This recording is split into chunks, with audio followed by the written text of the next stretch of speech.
Bonjour, deuxième vidéo sur les statistiques doubles. Donc on est arrivé aux propriétés sur les fréquences conditionnelles. La fréquence conditionnelle x égale à xi, sachant y égale à yj, égale nij sur n point j. On a dit que si on divise le numérateur et on divise le dénominateur par le même nombre qui est égal à n, on retrouve au numérateur là la fréquence conjointe, la fréquence Fij, la fréquence d'indivisé qui présente la modalité xi et la modalité yj en même temps, sur la fréquence marginale. La fréquence marginale, c'est le f.j, c'est la fréquence d'individu qui présente la modalité yj. Par le produit de moyens égal à produit des extrêmes, on tire Fij, qui est égal à la fréquence, qui est la fréquence conjointe, la fréquence d'individu qui présente la im pour x et la jm pour y, égale à la fréquence conditionnelle x, sachant y égale à yj, multiplié par la fréquence conjointe f.j. Ça vous rappelle exactement la même définition sur les calculs de probabilité conditionnelle. La probabilité de A sachant B, c'est la probabilité de A inter B sur, j'écris pour que vous puissiez suivre. Donc, la probabilité de A sachant B, c'est la probabilité de A inter B sur la probabilité de B.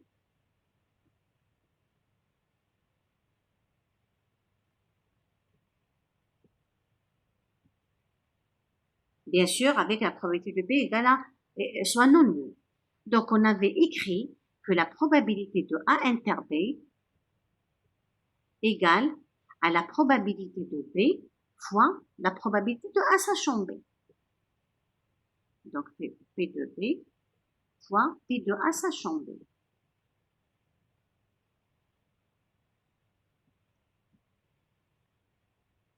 Et c'est aussi égal à P de A fois P de B sachant A.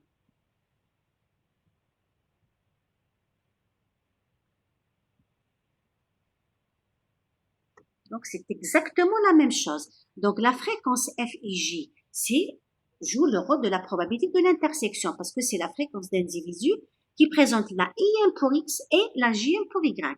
Donc, ça sera la probabilité, ça joue le rôle de la probabilité conditionnelle. Donc, c'est la fréquence conditionnelle x égale à xi, sachant y égale à yj, multiplié par la fréquence de y égale à yj. Et là, c'est la fréquence de y égale à yj, sachant x égale à xi, multiplié par la fréquence de x égale à xi. Voilà, donc on a l'égalité.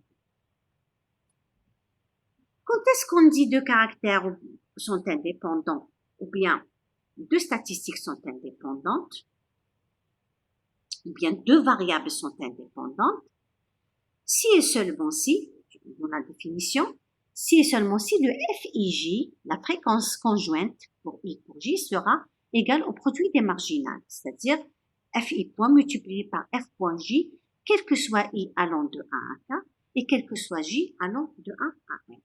Bon, on va justifier cette définition, on va essayer de la comprendre. Quand X et Y sont deux statistiques indépendantes, ou bien deux variables sont indépendantes, c'est que on écrit Fx égale à xi, sachant y égale à yj, du moment que y ne dépend pas de x, donc le conditionnement ne joue aucun rôle sur le calcul de la fréquence. Donc ça reste toujours f égale à xi. La même chose pour y sachant x. Si le x ne dépend pas de y, que je conditionne par quelque chose qui ne dépend pas, ça ne change rien sur la fréquence. Donc elle reste égale à la fréquence de y égale à yj. Or, la fréquence conditionnelle, regardez comment on l'avait écrit. Donc, c'est le Fij sur F.j. Mais, si cette fréquence conditionnelle sera en même temps égale à Fx égale à Xe. Donc là, s'il y a une indépendance, c'est que cette fréquence sera égale à fx égale à xi, c'est-à-dire f point, fi point. Donc, s'il y a une indépendance, le fij sera d'une part égal fi point fois f point j par le premier conditionnement.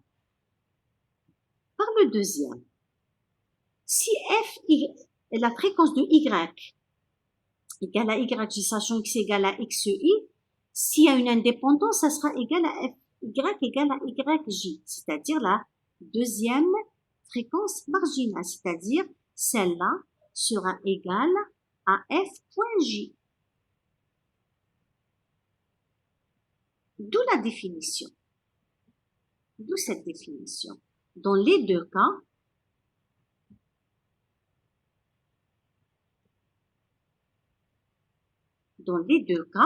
fij sera égal fi point multiplié par f point j, ceci quel que soit i allant de 1 à k et quel que soit j, c'est-à-dire dans toutes les modalités, sur toutes les modalités de x et sur toutes les modalités de y. Alors, si vous trouvez un indice i ou bien un indice j tel que l'égalité n'est pas vérifiée, donc ce n'est pas la peine de vérifier pour les autres indices. Donc, on a déjà trouvé la négation de la proposition, ça veut dire que les variables ne sont pas indépendantes. Si vous trouvez un indice i ou bien un indice j tel que l'égalité n'est pas vérifiée, alors les variables ne sont pas indépendantes.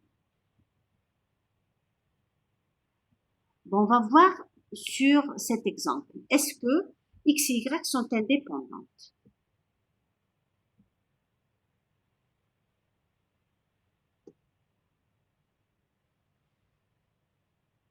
Est-ce que la surface ne dépend pas du nombre de pièces? Donc, on va écrire le fij. On va commencer par vérifier pour i égale à 1 et j égale à 1. Le f11, à quoi est égal le f11? Le f11, c'est le 4 sur le nombre total, c'est 4 sur 50.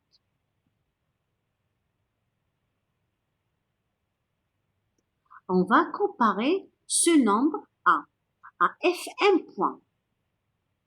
f1 point multiplié par f point j. Pardon, le f point j, je le prends égal à 1.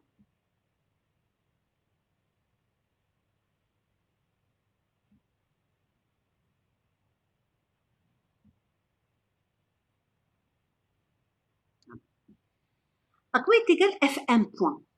f1 point, c'est le n1 point sur n, c'est-à-dire c'est 10 sur 50.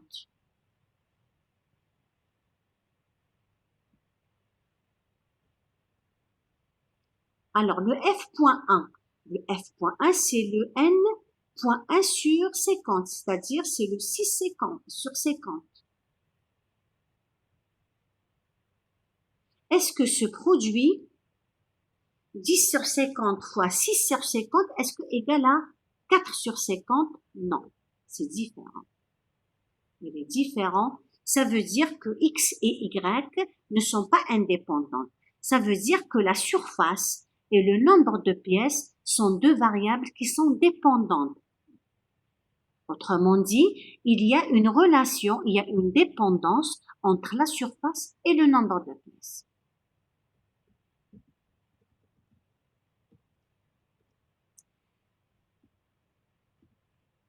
Bon, jusque-là, on a travaillé, donc avec bon, je résume, on a un tableau de contingence.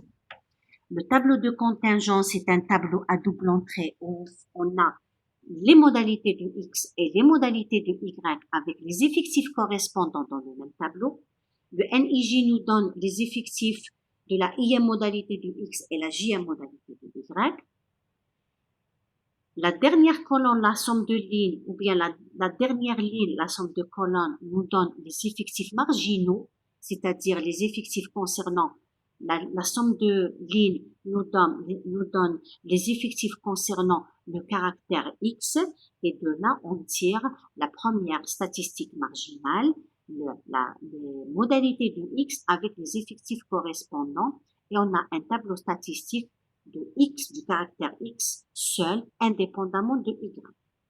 La somme de colonnes qui représente la dernière ligne nous donne des effectifs pour le caractère y. Et de là, on tire un deuxième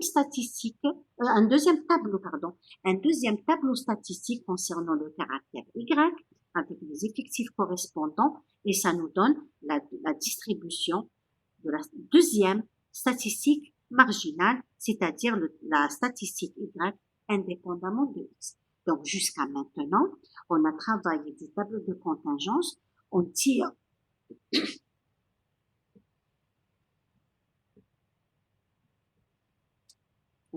deux tableaux statistiques séparés. Le caractère x à part et le caractère y à part. On n'a pas encore travaillé avec le caractère x et y en même temps. Sauf que on a parlé de distribution conditionnelle et de la distribution conditionnelle, on peut déduire est-ce que les variables sont indépendantes ou non. Ou même, à partir du tableau de contingence directement, on peut savoir que les variables sont indépendantes ou bien est-ce que les variables présentent une dépendance, c'est-à-dire est-ce qu'on peut s'attendre à une relation entre les variables étudiées juste à partir du tableau de contingence. Mais on n'a pas mesuré est-ce qu'il y a une forte dépendance ou bien une faible dépendance. Donc il y a un paramètre qu'on va définir maintenant qui va nous permettre de pouvoir mesurer le degré de la liaison ou bien le degré de la dépendance entre les variables étudiées. Ce paramètre, c'est la covariance entre x et y. On appelle covariance de la série statistique double le nombre réel noté par cov, pour dire covariance entre x et y, ou bien on le note par sigma xy, qui est défini par 1 sur n, une double somme sur i et j des nij xi moins x bar fois yj moins y bar. Bon, cette première formule, elle est un peu compliquée dans les calculs. Donc, on donne la formule développée. C'est 1 sur n, la double somme nij xi yj moins x bar y bar. Je fais la démonstration directement de la formule, mais avant de faire la démonstration, je fais une petite remarque que la covariance xx, c'est exactement la variance de x. C'est-à-dire la variance d'une variable, c'est un cas particulier d'une covariance. La variance de x, c'est exactement la covariance entre x et x. Parce que ça sera 1 sur n, puisqu'il y a une seule variable, donc on va faire la somme. On va sommer sur un seul indice. n, xi moins x bar fois xi moins x bar. Xi moins x bar au carré, c'est exactement la quantité que vous connaissez déjà, c'est la variance de x. Bon, on va démontrer cette formule pour pouvoir utiliser la formule développée parce qu'elle est plus simple et elle est plus pratique. Écrivons la covariance. Donc, 1 sur n, on va calculer une double somme sur tous les indices sur, les indices sur i et les indices sur j. n et j, xi moins x bar, yj moins y bar. Sur la première ligne, on ne fait développer que le n et j, xi moins y, c'est-à-dire le terme dans la somme. Donc, terme à terme, on trouve n et j, xy, j moins n et j, xi, y bar, n et j, yj, x bar, et plus, le moins avec le moins, n et j, x bar, y bar. Quand on fait une somme sur un indice, ce qui ne dépend pas de l'indice est une constante. Et la constante, elle peut sortir du symbole somme. Pour la première quantité, 1 sur n, la double somme n et j, x et yj, ça dépend de i, ça dépend de j, donc on peut rien faire sortir de la double somme, donc on garde la quantité telle qu'elle est. On la touche plus. Donc cette somme, elle va rester jusqu'à la fin. Donc, elle va rester jusqu'à la fin. Par contre, les trois autres quantités, on va essayer de les simplifier. La deuxième, quand je prends 1 sur n, une double somme, n, i, j, x, i, y bar. Y bar, c'est une constante. Donc, y bar, elle va sortir de la somme. Donc, on la place ici. Ensuite, une double somme sur i sur j, n, i, j, x, u. X, u. Alors, le x, u, ne dépend pas de j. Donc, le x, i, on va le faire sortir là. Donc, qu'est-ce qu'il nous reste? Il nous reste la somme des n, i, j ensemble sur j. Et c'est quoi la somme des n, i, j quand on somme sur j? C'est le n, i point. Donc là, on retrouve la somme des n, i point x, i avec le 1 sur n. 1 sur n, la somme des n, i point x, i, c'est quoi? C'est le x bar. Donc, on trouve c'est moins y bar fois x bar. Ou bien x bar fois y. Ça, c'est pour le deuxième terme de la quantité. Le troisième terme, la même chose. Quand on fait une double somme, on somme sur i et on somme sur j. Ça veut dire qu'on va sommer sur tous les indices. Maintenant, commencer par sommer sur i, ensuite sommer sur j, c'est exactement la même chose de commencer par sommer sur j, ensuite sommer sur i. Donc là, je peux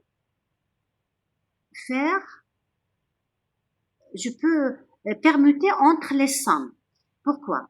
Parce que 1 sur 1, la double somme sur i sur j, n, i, j, y, j, x bar. Je peux faire sortir le x bar à l'extérieur. Oui, ça c'est bon, c'est fait. Ensuite, la somme sur i, la somme sur j, regardez, n, i, j, y, j.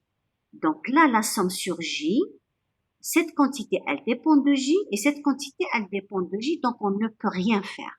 Qu'est-ce qu'on fait? On permute entre les sommes. Et je commence par sommer sur j, ensuite sommer sur i, c'est exactement la même chose. Maintenant, le YJ, il ne dépend pas de i, donc il peut sortir. Donc le YJ, il est là.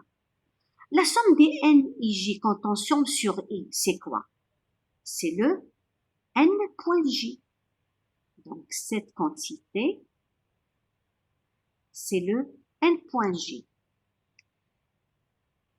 Et qu'est-ce qu'on aura? On aura la somme de n point j, YJ. Sans oublier le 1 sur n. Et ça, c'est exactement le y bar. Donc, qu'est-ce qu'on aura? On aura déjà moins y bar x bar, moins x bar y bar. C'est-à-dire, on a moins 2 fois x bar y bar. Allons à la troisième. À la troisième, il y a le x bar et y bar. Les deux quantités sont des constantes, ils vont sortir de la somme. Donc, le x bar et y bar, il est là. Qu'est-ce qu'il nous reste? 1 sur n, une double somme sur i sur j et n i j. Et la double somme, c'est quoi? C'est le n. 1 sur n égale à 1, donc c'est plus x bar y bar. Donc, moins x bar y bar, moins x bar y bar, plus x bar y bar. Donc, on va simplifier deux quantités, donc il reste moins x bar y bar. Donc, voilà la formule développée et on préfère utiliser cette formule mieux que la formule de base parce que celle-là, elle est plus pratique dans les calculs, dans la covariance XY. Dorénavant, on n'utilise que cette formule. 1 sur n, la double somme NIJ, XY, J moins le X bar fois le Y. Bon, cette quantité, elle va nous permettre de calculer un coefficient qui, en se basant sur ce coefficient, on pourra dire est-ce que la dépendance entre les variables, est-ce qu'elle est forte ou elle est faible? C'est le coefficient de corrélation. Le coefficient de corrélation linéaire est défini par, bon, il est noté par R, il est défini par la covariance entre les variables x, y sur le produit des écarts-types, c'est-à-dire sur la racine de la variance de x fois la racine de la variance de y. Regardez le cas particulier quand on a dit on prend le y égal à x. La covariance x, c'est quoi? C'est la variance de x. La covariance x, c'est la variance de x. Et là, on va diviser par sigma x, c'est-à-dire la racine de la variance de x, la racine de la variance de x, c'est-à-dire variance de x sur la variance de x égale à 1. Donc, le coefficient de corrélation, si je prends le x avec lui-même, le coefficient de corrélation égale à 1. C'est là où on a la dépendance la plus forte.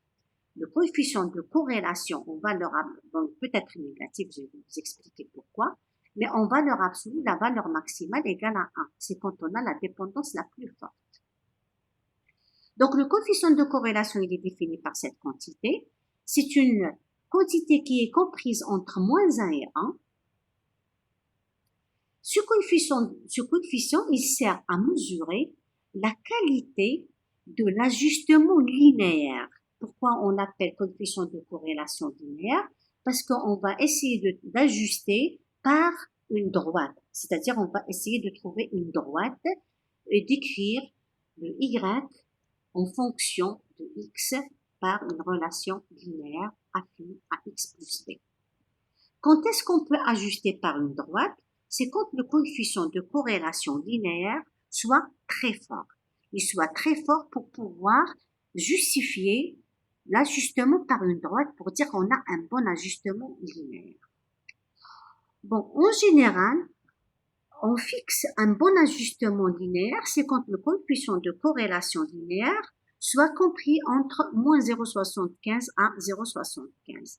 En valeur absolue, donc, si le coefficient de corrélation est entre ces deux bornes, c'est qu'on a un mauvais ajustement linéaire, c'est-à-dire qu'on ne peut pas ajuster par une droite.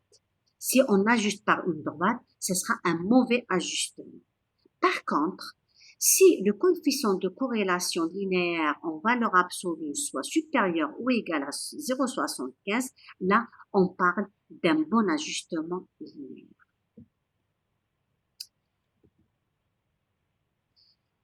Commençons d'abord par une propriété. Si on a une indépendance entre les variables, si x et y sont indépendantes, quel sera à quoi est égal le coefficient de corrélation linéaire entre ces deux variables?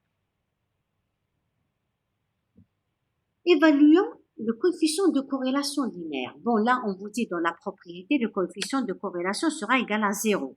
Puisque le coefficient de corrélation, c'est la covariance sur le produit des écarts-types.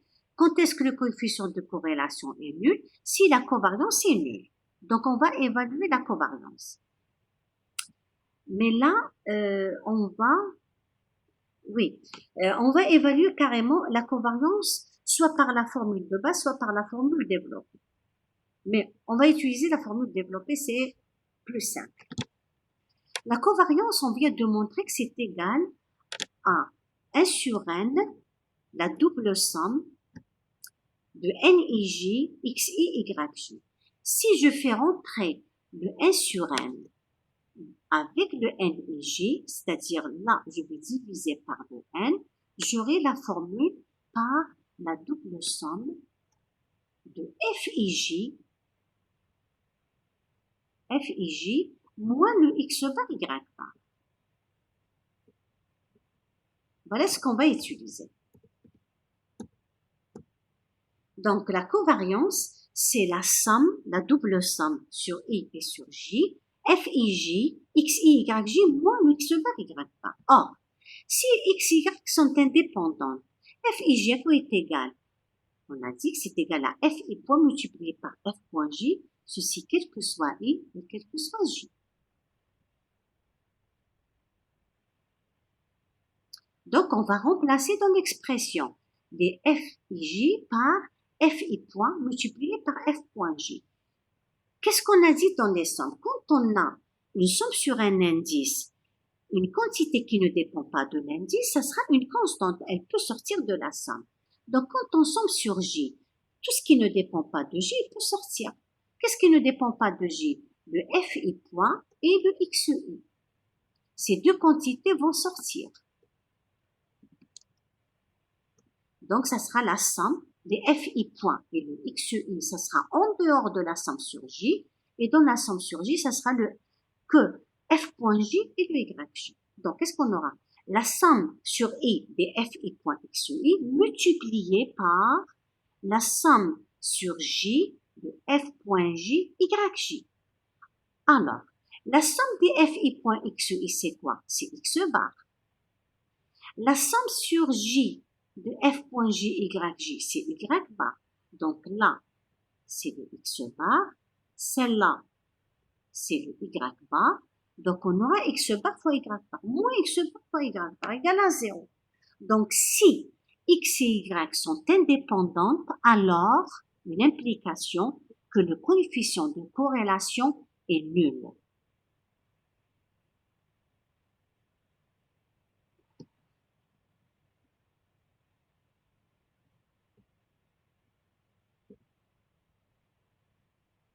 Je schématise le coefficient de corrélation, il prend ses valeurs dans l'intervalle moins 1, 1, jamais un coefficient de corrélation en dehors de cet intervalle. Si vous trouvez par hasard, en faisant vos calculs, vous trouvez un coefficient de corrélation qui soit supérieur à 1 ou bien inférieur à moins 1, soyez sûr que vous avez fait une erreur quelque part. Donc le coefficient de corrélation appartient à l'intervalle moins 1, 1. Si le coefficient de corrélation prend ses valeurs aux extrémités de l'intervalle, c'est qu'il y a une forte corrélation linéaire. Et au contraire, si le coefficient de corrélation prend ses valeurs dans cet intervalle, c'est une faible corrélation. La corrélation, elle devient encore plus faible à chaque fois qu'on se rapproche de 0. Donc, à 0, il n'y a pas de corrélation du tout. Donc, s'il y a le coefficient de corrélation, il est proche de 0, c'est qu'il y a une très faible corrélation. Elle reste faible jusqu'aux extrémités à moins 0,75 et 0,75. Et de là, aux extrémités, on parle d'une forte corrélation, là où on peut ajuster par une droite, c'est-à-dire on peut exprimer Y en fonction de X par une droite, Y égale à AX plus B, et l'ajustement sera justifié. On va faire un exemple.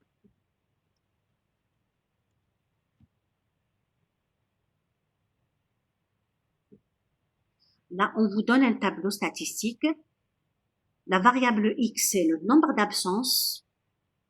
Et la variable Y, c'est la moyenne générale obtenue de 30 étudiants. C'est-à-dire, l'enquête ou bien l'étude a été faite sur 30 étudiants, c'est-à-dire le total directement là, c'est 30. Voilà.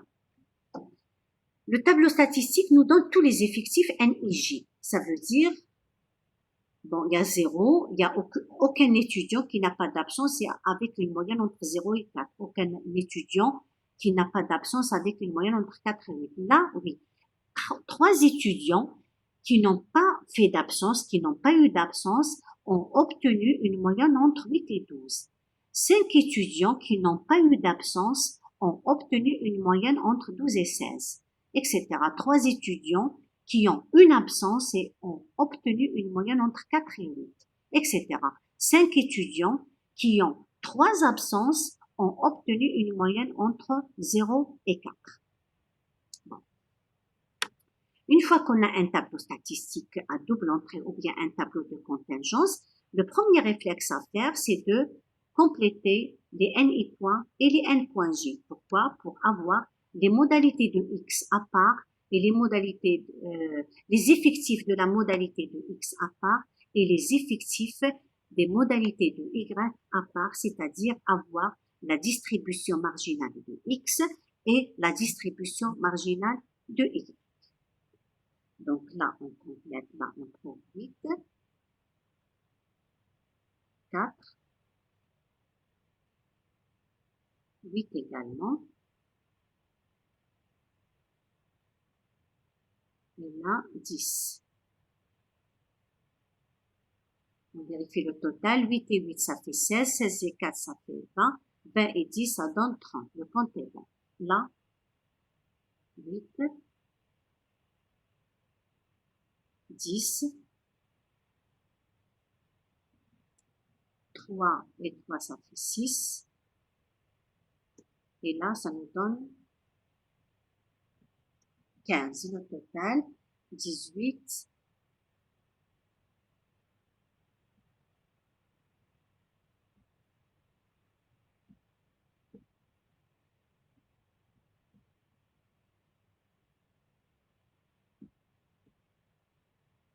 J'oublie un.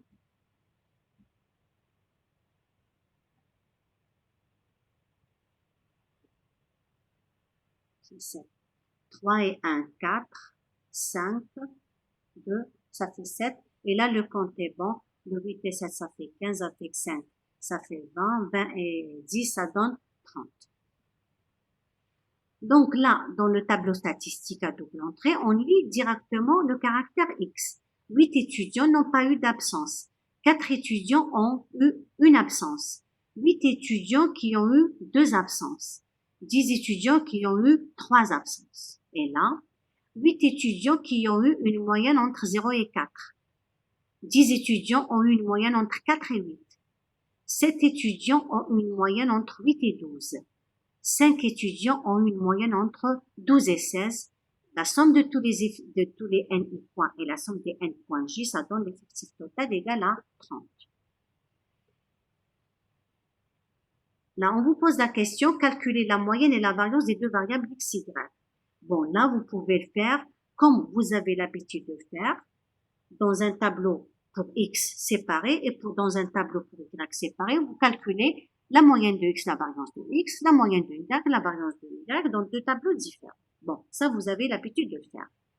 On vous pose la question, est-ce que les variables X, Y sont indépendantes? Donc là, c'est directement dans le tableau. C'est de voir est-ce que les f et j égale à f et point multiplié par f point j, quel que soit i et quel que soit j.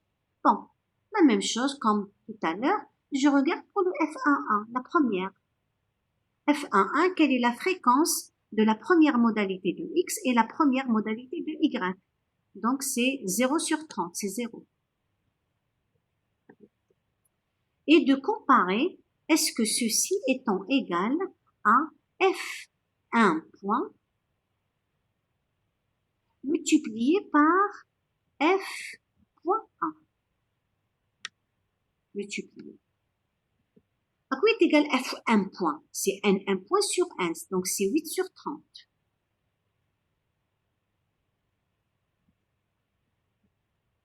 Multiplié par f.1. f.1, c'est le n.1 sur 30, c'est-à-dire c'est le 8 sur 30. Et bien entendu, ce nombre est différent de 0. Est différent de 0 qui est égal à f1,1. Ça veut dire que la moyenne obtenue et le nombre d'absences sont deux variables qui sont dépendantes. La moyenne, elle dépend du nombre d'absences. Et le nombre d'absences également. Donc le nombre d'absences, c'est un phénomène qui joue un rôle sur les moyennes obtenues. Maintenant, est-ce que cette dépendance, est-ce qu'elle est forte ou bien est-ce qu'elle est faible? On saura dès qu'on calculera le coefficient de corrélation.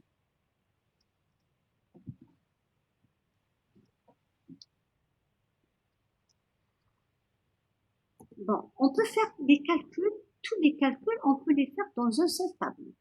C'est-à-dire pas besoin vraiment de prendre un tableau pour X séparé, un tableau pour Y séparément. On peut faire tous les calculs dans un seul tableau, le tableau de contingence, en rajoutant bien sûr deux colonnes supplémentaires pour calculer la moyenne pour X et pour calculer la variance pour X. Rajouter une ligne supplémentaire pour calculer sur une ligne des produits pour calculer les moyennes pour Y et la deuxième pour le carré pour calculer les variances. Bon. Commençons par les moyennes. Donc, on a les NI points. Donc là, on va calculer le X bar. X bar, c'est-à-dire les modalités de X avec les effectifs correspondants. Donc, on va calculer cette colonne fois cette colonne. Donc, 0 fois 8, c'est 0. 1 fois 4, c'est 4. 2 fois 8, 16. 3 fois 10, 30. la somme égale à 50. Le 50, on va le prendre là directement. X bar. Donc, X bar, c'est 50 sur 30 égale à 1,66. Ça y est, on a fini X bar. C'est dans le tableau, on fait le calcul. Y bar, la même chose. Y bar, du moment Y, c'est un caractère continu. Donc, on a besoin, pour faire les calculs, on a besoin du centre de classe. Le centre de la classe 0,4, c'est 2. Le centre de la classe 4, 8, c'est 6. 8, 12, le centre, c'est 10. Et là, le centre, c'est 14. Donc, on va faire les calculs avec le centre de classe pour Y, pardon, pour Y, et les effectifs correspondants.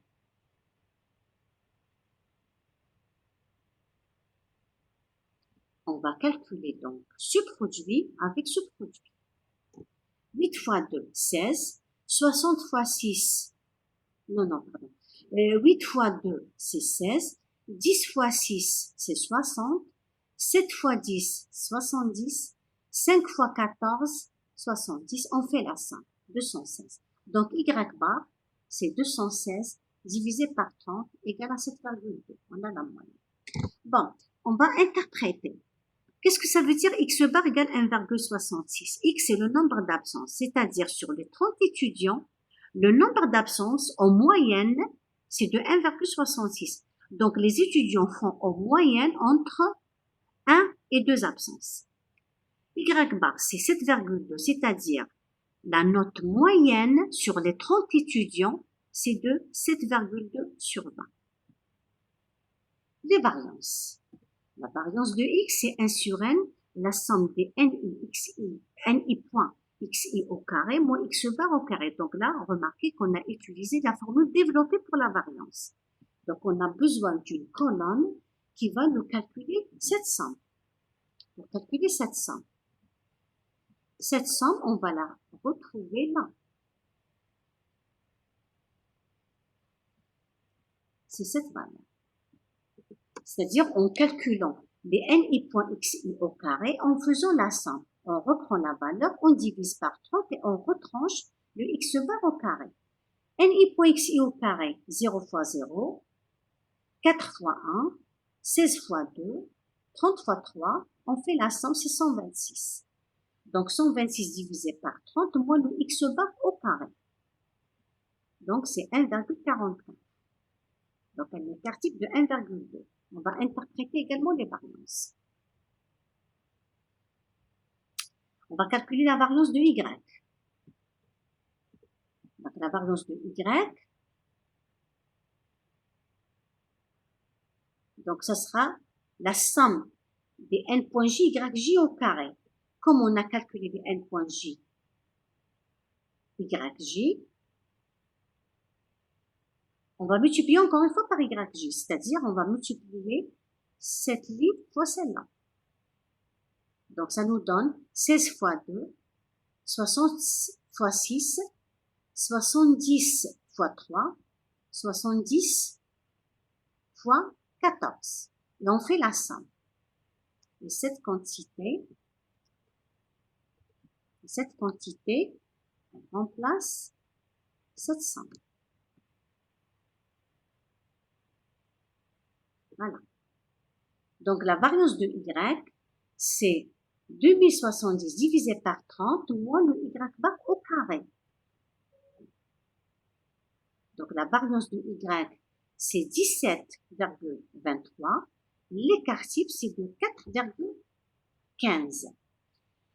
Ça veut dire que la moyenne, bon, je commence d'abord par interpréter la variance là. Pour X, X c'est le nombre d'absences. C'est-à-dire, si je prends un étudiant au hasard, il aura un nombre d'absences égal, le nombre d'absences moyen c'est 1,66, plus ou moins 1,2.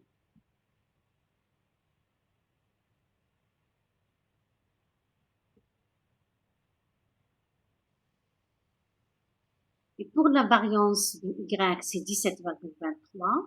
Ça veut dire que l'écart type, c'est de 4,15. Ça veut dire que les étudiants ont en moyenne des notes qui varient de 7,2 moins 4,15 à 7,2 plus 4,15 en moyenne.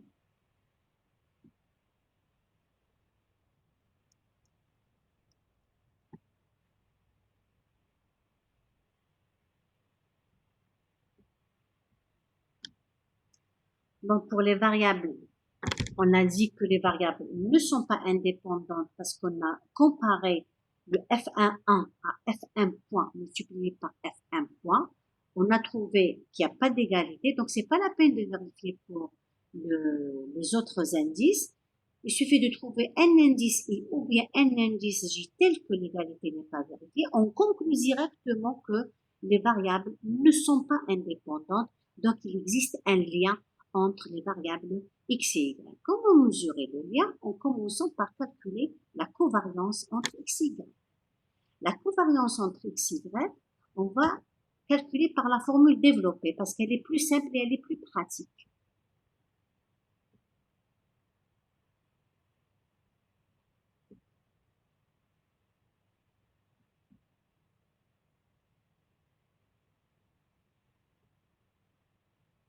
Donc la covariance, c'est 1 sur n, la double somme de n et j, x, i, y, j, moins x bar, y bar. X bar, c'est déjà calculé, y bar, c'est déjà calculé, donc on remplace le x bar et on remplace le y bar, sauf que 1 sur n, bon 1 sur n, on s'est divisé par 30, il n'y a pas de problème. La difficulté, c'est la double somme. La double somme, comment la calculer? Bon, on va la calculer dans le tableau. La double somme, ça veut dire quoi? Pour tous les indices I et pour tous les indices J, on calcule, donc on calcule, voilà. Pour tous les indices I et tous les indices J, donc on va calculer une double somme sur I et J pour N et J, X et Y. Donc on va calculer ce produit pour chaque indice I et pour chaque indice J. Une fois qu'on calcule le produit pour tous les indices, on va calculer leur somme. Donc, qu'est-ce qu'on fait dans le tableau? Commençons par là. Là, c'est le N11, X1, Y1. Donc, je multiplie le 0 fois 0 fois 2. Je trouve 0. Là, c'est le N2, X1, Y2. N3, X1, Y3. N4, X1, Y1, etc. Et là, N21, X2, Y1. Donc, dans chaque carré, dans chaque case, on va faire une multiplication d'un indice, de l'indice IJ, fois XI, fois le YJ. Bon, ce produit, le produit de ces trois éléments, de trois quantités, de trois coefficients, quoi, LIJ fois XI fois YJ, on le calcule dans chaque carré. Une fois qu'on termine de calculer pour tous les indices I et tous les indices J, on calcule leur somme, la somme de tous les produits calculés. Donc là, c'est 0 fois 0 fois 2, c'est 0. 0 fois 0 fois 6. Donc là, il y a un 0, on va multiplier de toute façon par un 0, donc on va avoir que des 0. Donc là où il y a des soulignés, c'est les produits qu'on veut calculer, l'effectif fois X fois Y. Passons à la deuxième ligne. Donc le N11, X, le N21, pardon, N21, X2, Y1. Le N21 égale à 0, donc on va multiplier 0 fois 1 fois 2, donc c'est 0. Maintenant, le 3 fois 1 fois 6, 3 fois 1 fois 6, c'est 18. 1 fois 1 fois 10, c'est 10. Là, c'est des 0, il n'y a rien. Là, on multiplie 3 fois 2, ça fait 6, fois 2, donc 12. 4 fois 2, ça fait 8, fois 6, 48. 1 fois 2, c'est 2, fois 10, ça fait 20. Là, c'est des 0. Là, 5 fois 3, ça fait 15, fois 2, c'est 30. 3 fois 3, 9, fois 6, 54. 2 fois 3, 6, fois 10, 60. Et là, c'est 0. Une fois qu'on termine de calculer tous ces produits, on va faire calculer la somme. Donc là, c'est des 0. Donc 18 plus 10 plus 12 plus 48 plus 20 plus 30 plus 54 plus 60 c'est 254. On a la double somme. On remplace, donc là, c'est 254. On divise par 30.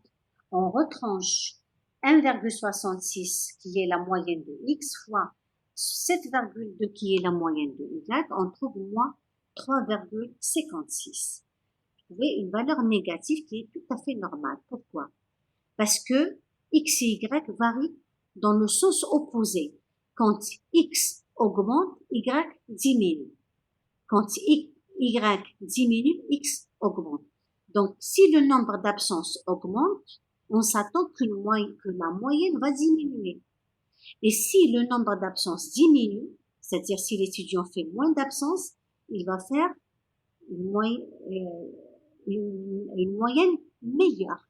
Donc, si le nombre d'absences diminue, si le nombre d'absences diminue, la moyenne va augmenter. Donc, s'il s'absente moins, il va avoir une moyenne meilleure. Donc là, x et y varient dans le sens opposé, donc la covariance est négative. On ne peut pas conclure à partir de la covariance seulement, on va calculer le coefficient de corrélation.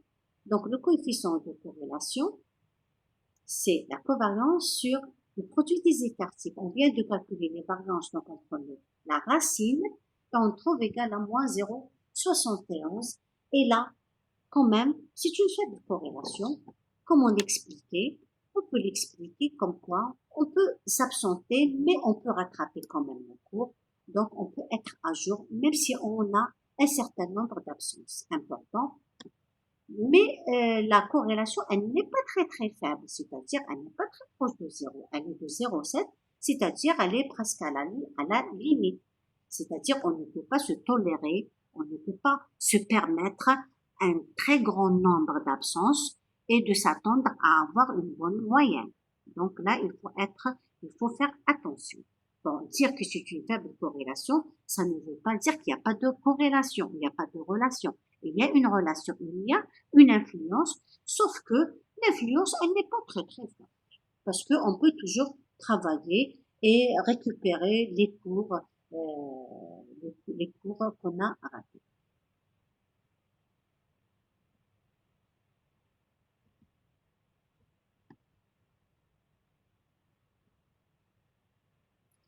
Bon, on s'arrête maintenant, j'arrête la vidéo et on va commencer dans la troisième vidéo sur la régression linéaire.